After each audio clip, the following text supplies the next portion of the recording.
All right, ladies and gentlemen, welcome back to the Mixtape Show. It is time for the Applied Knowledge Artist of the Week interview. And this week's interview is brought to you by MJ's Hip Hop Connects and Applied Knowledge Apparel. Check out Applied Knowledge on social media. On their Instagram page is Applied Knowledge _. Their motto is, it's what you do with what you know. And checking in, man, we got a hip hop legend in the building. We're going to be talking about this new project that he's about to release. And I'm excited to get into the weeds with this one, man. We got the legendary Black Sheep Dres in the building, man. What's good, King? How you? Everything's good, man. Just maintaining these pandemonium days. Pandemonium, pandemic, everything, right? Yeah, it's just ridiculous at this point. But we're doing what we got to do to keep the family tight and everybody safe and all the above. Yeah, that was gonna be my next question. I'll say everybody's safe, everybody's keeping their distance and everything. You know it, man. Where you at? I'm in Dallas right now, Dallas, Texas. Oh, so yeah, it's kind of real in Texas as well, right? Yeah. We're the government down here they're not very aggressive. They're very, oh, y'all will be okay. Just go out there and you'll be fine. That's their approach to everything right now. So those numbers keep spiking, and I keep staying in the house. Yeah. Please do, man. This is my word. Like in New York, we went through it kind of first, and so we didn't really have a point of reference. You know what I'm saying? So it was crazy. You know what I'm saying? Like for real. And it was unfortunate to see the rest of the country not really heed what we went through, and to watch the country go through it as well. It's like, oh man, like just hate to see it happen.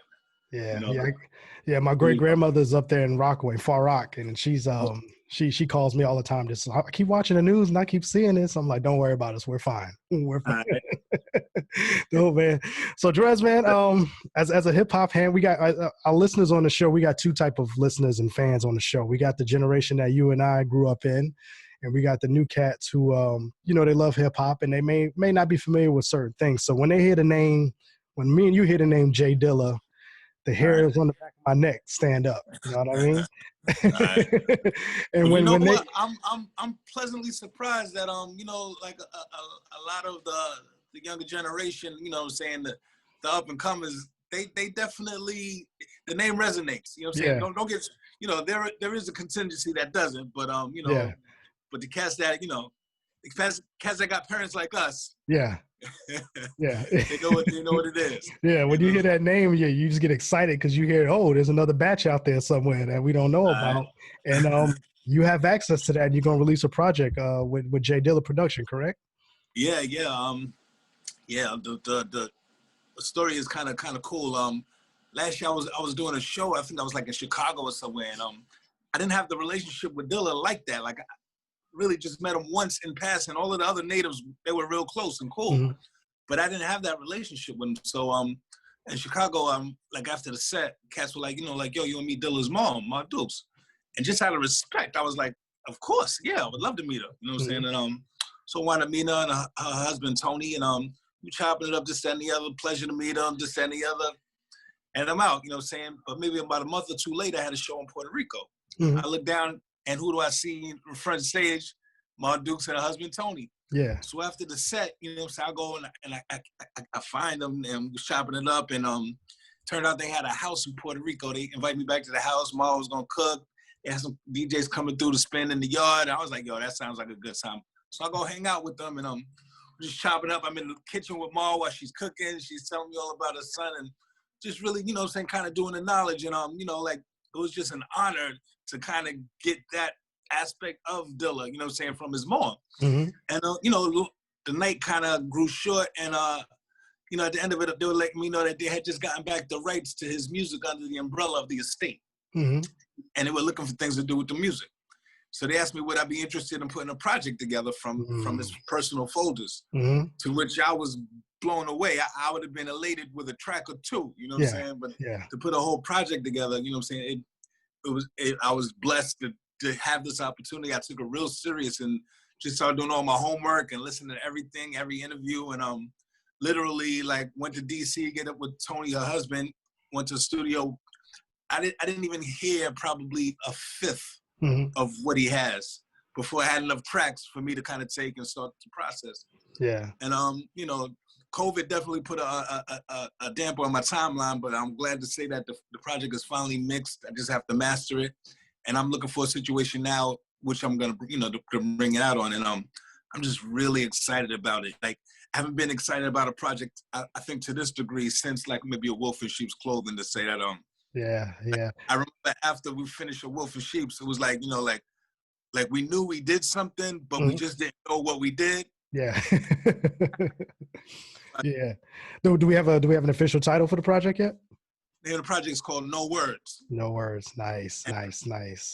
And you, I know the camp, or we're gonna say the camp, or maybe somebody snuck in there and they got a joint, leaked it, to join with you and Chuck D. Yeah. Yeah, and like the name of it, I'm even like not even just Dres, it's D&D, Dilla and Dres.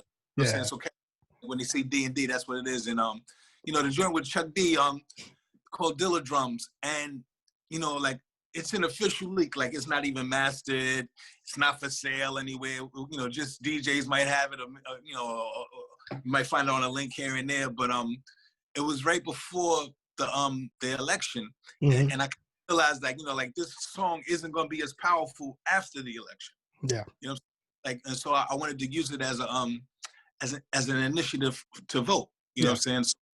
So kind of did roundabout way to just leak a song, and reached out to my friend MJ, and she definitely helped me get it out there. And it was definitely a lot of love and very well received. You know what I'm saying? And I felt real good about how it was received, to say that that's kind of the bar of the project. There's nothing that's gonna fall beneath what people were hearing right there. Nice. And yeah, like that's how excited I am about this project. And it's got a ton of featured artists, and I think people are gonna hear me in a different way on a few different joints, and they're gonna hear some Dilla production in a different way on a few different joints. Yeah. So it's really exciting.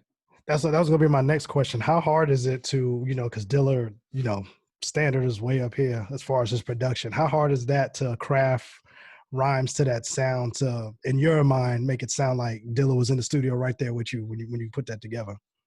Man, I'm just a beyond soulful dude, man. Like definitely put me in a, I feel like him and Mr. Long are definitely cut from similar cloths as far as production. Yeah. You know what I'm saying? It was a familiar feeling, the quality of it, you know what I'm saying? Just well thought out and well put together. And what's kind of really dope about doing this project, most of me getting music from the folders, when I visited DC to get with Tony to create my folder, the music I chose were only like maybe 45-second snippets. Okay. Yeah. So I kind of had to create from there.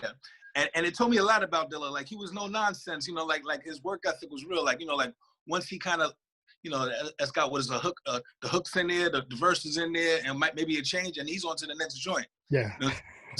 And it said that maybe even he knew that he was on borrowed time. You know what I'm saying? Like the need to get out as much as he could. And and I even got to peep like a little sense of humor, and I'm like, I might be going to loop something and the volume drops. Yeah. You know what I'm saying? So now you gotta get creative to catch that. You know what I'm saying? Like I'd laugh out loud because I'd feel like he did that on purpose. You know what I'm saying?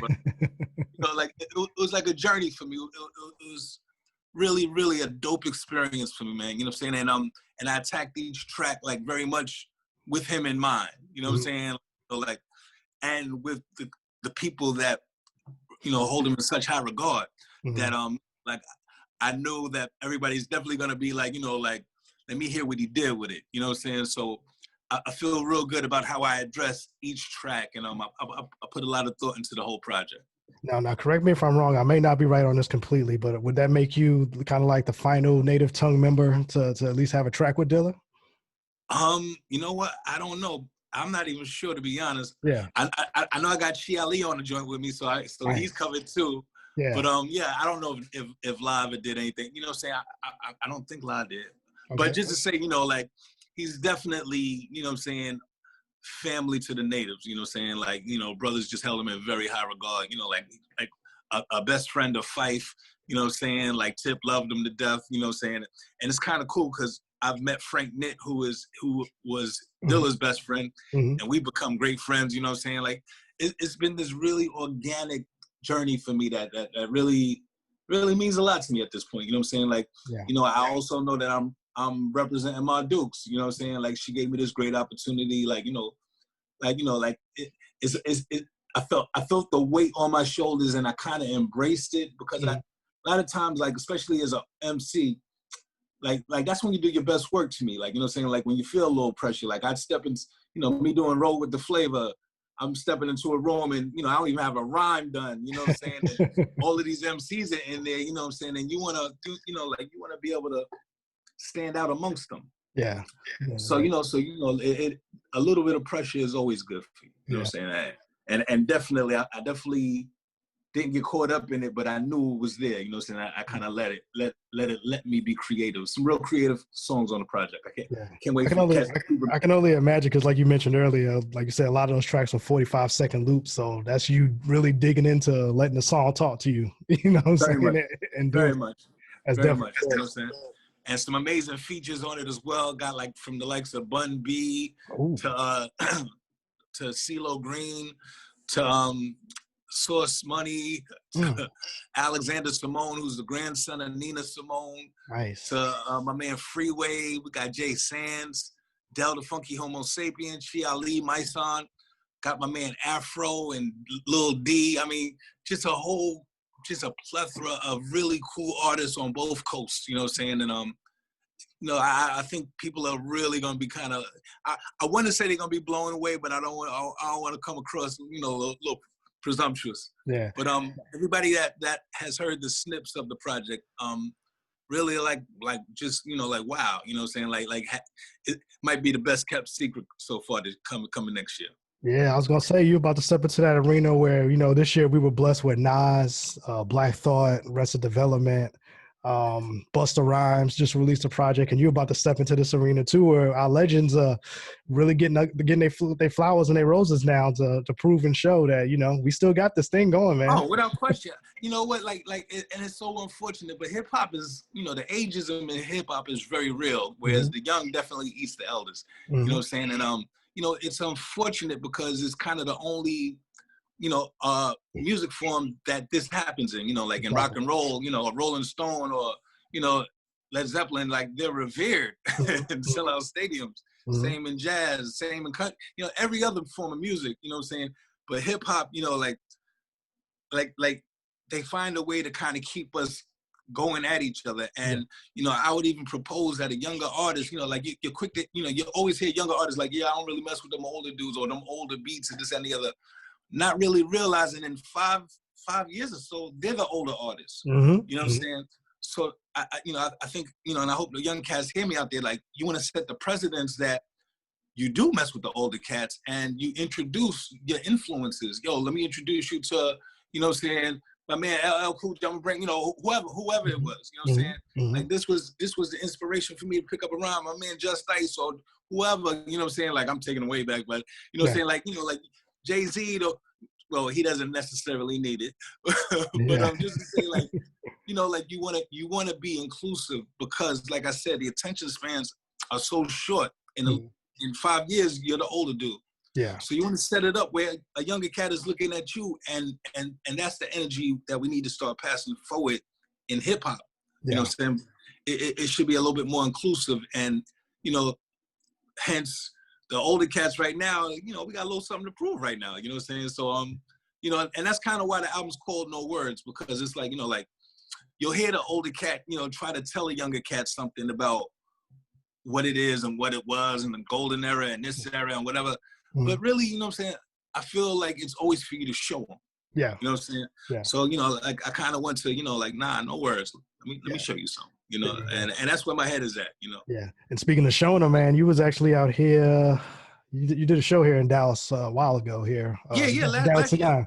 Galaxy 9, you did a show out there. I was out there. Yep. And do you miss that, man? You miss being on that stage right now and just kind of rocking crowds? I love rocking. Yeah.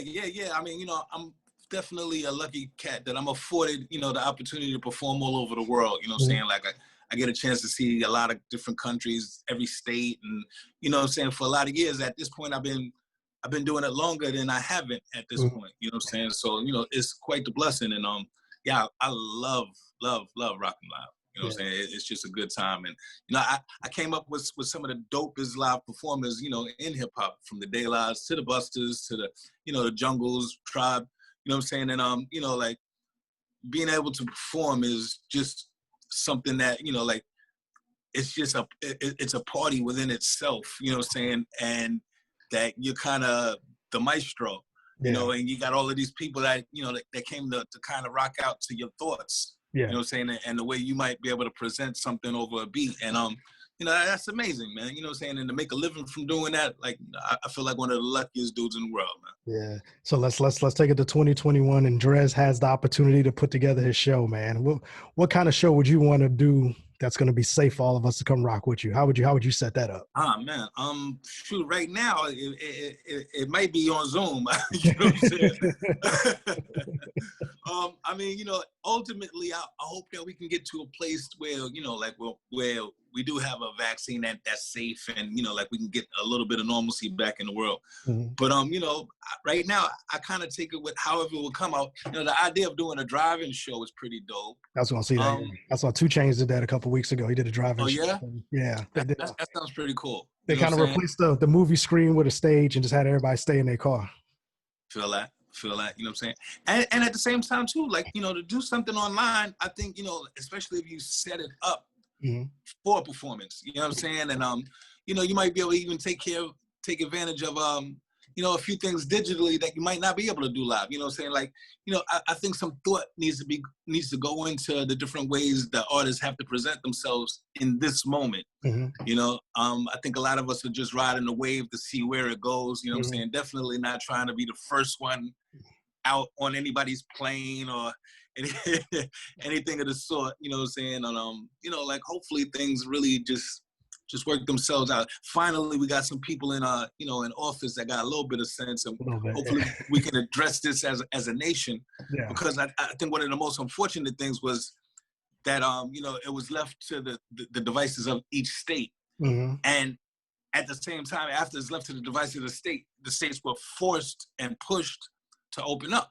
You know what I'm saying? And like, so as one spot might got a little bit better, the next spot got worse, and it's just been volleying back and forth to the point now where we're in a really awkward space. Yeah. So I hope that this team can come in and maybe maybe we might have to lock in for the duration of the cycle of the virus. A couple of weeks, whatever. But whatever we got to do, the economy and these shows and everything we're trying to do is on the other side of us being dealing with this virus. Absolutely. It's a horrific situation, man. We've lost a lot of. I myself lost my uncle. You know what I'm saying? Like, we all know somebody that's dealing with a loss or dealing with just health issues. Like a Scarface needs a liver. You know what I'm saying? Like, like it's very serious. And anybody that tells you it's not, like, man, they're not being realistic about it. You know what I'm saying? Like, it really is. Yeah, I was telling me and my wife was talking about it the other day. I said, this is honestly the one event in my life that I can recall that this has affected literally everybody in some way, shape, or form. You know what I mean? 9/11 was initially a regional New York thing, and the economy affected a little bit, but this one event right here has affected everything from my kids going to school to jobs and everything, man. Yeah, and globally. You know what I'm saying? And like, and like, that just doesn't happen where, like, on a global level, everyone is affected right now. Yeah, we can't leave the country, pretty much. We can't go anywhere. Yeah, right. Yeah, we the hot spot right now. You know what I'm saying? That's how out of sync we are. You know what I'm saying? Like, but hopefully we get on a better foot, man. Like, we've had a rough 4 years. Definitely. Well, I'll tell you what, I like to do this too on the show. We have this thing called the Mixtape Show listening sessions. So when the project's out complete, and you do your rounds and you want to come on through, man, we definitely want to bring you back and we can listen to that project and kind of break down each single and kind of pick your brain a little bit on the tracks. Brother, I would love to. That would be an honor, sincerely. So social media, how can we follow you? How can we follow the journey? Man, check me out on Instagram at Dres, Black Sheep Dres, and on Twitter at Dres Black Sheep. All right, so that's Black Sheep Dres on Instagram, and on Twitter, Dres Black Sheep. And that's kind of how you get at me. Oh, as well, I have a website where you can find some of my independent projects, a bunch of videos, some merch at poolofgenius.com. Poolofgenius.com. Pool of Genius. POOL of Genius. Nice. And I know you probably get this question a lot, bro. You think we'll ever get another Black Sheep situation at all? It's unfortunate that I don't think so, man. Like, like, but you never say never. But I think we're in a space where like we kind of, it's almost like like a divorced couple being asked, "You think we're gonna get another baby?" And yeah. The hip hop head knows we always want to know that. Everybody wants a Black Sheep record. Everybody wants a Pete Rock CL Smooth record at some point. Yeah, I feel you. And I get it. Saying that but like I said, you never know. But it's definitely nobody's pregnant. Gotcha. Well, we'll leave that right there. Man. All right. Well, he goes by the name of Black Sheep Dres, a legend in the game, man. Is glad to see that he's doing this thing. We got this joint coming out here with the Dilla joint. I can't wait to hear that. I'm every time I check my email from MJ, just hoping to see that's coming soon. So I'll keep hoping. I can't wait for 2021 for you, brother, and much continued success.